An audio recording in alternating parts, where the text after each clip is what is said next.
તારીખ 18 મેના રોજ ઉધના પોલીસ સ્ટેશનમાં એક ખૂન દાખલ થયેલું હતું.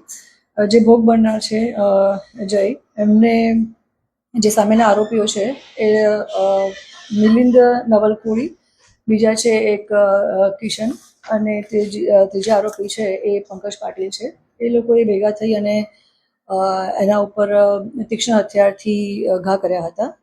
હોસ્પિટલમાં ઇમિડિયેટલી એમને ટ્રાન્સફર કર્યા પછી ત્યાં એ મરણ ગયેલ હતા.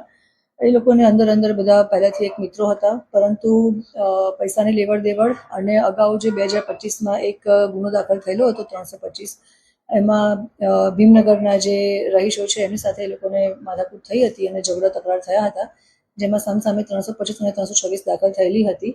એ બાબતે જે આ આરોપી છે કિશન અને પંકજ અને મિલિંદ, એ લોકો પર જે પાસા થયેલી હતી એ બાબતની અદાવત રાખી હતી. પોતાના મિત્ર હોવા છતાં જયે પોતે કેમ અમારા ઉપર પાસા કરાવી અને અમારા ઉપર ફરિયાદ કરાવી એ બાબતની અદાવત રાખી અને આ લોકોને અંદર ઘણા વખતથી ખટરાક ચાલતો હતો અને મોકાનો લાભ લઈ અને એ લોકોએ જે મરણ જનાર છે એના ઉપર તીક્ષ્ણ હથિયાર વડે હુમલો કરતા જયનું મરણ ગયેલ હતા. અને એ બાબતે ખૂનની ફરિયાદ દાખલ થયેલી છે ઉધના પોલીસ સ્ટેશન વિસ્તારમાં.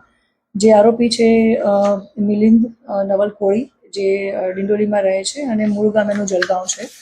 ત્યાં એ પોતે આ ગુનો કર્યા પછી જે કિશન છે એને લઈ અને ભાગી ગયેલ હતા. બંને જણા ત્યાં સાથે હતા. અમારી પાસે હ્યુમન સોર્સિસથી જે ઇન્ફોર્મેશન આવી હતી અને એના આધારે અમે લોકોએ અલગ અલગ રાજ્યોમાં ટીમ રવાના કરી હતી.